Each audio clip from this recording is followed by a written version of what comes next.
लोकसभा निवडणूक असेल त्याचबरोबर विधानसभा निवडणूक असेल या दरम्यान मधुकर पिचड हे सक्रिय नव्हते आणि आता मधुकर पिचड यांच्या निधनाची बातमी समोर येते। वयाच्या 84व्या वर्षी मधुकर पिचड यांनी अखेरचा श्वास घेतला।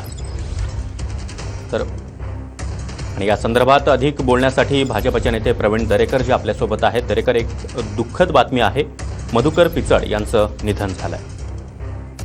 अत्यंत दुःखद अशा प्रकारची घटना मधुकर पिचड यांच्या निधनाच्या निमित्तानं झालेली आहे। खरं म्हणजे पिचड यांचं आदिवासी समाजासाठी, त्यांच्या उत्कर्षासाठी फार मोठं योगदान त्या ठिकाणी होतं।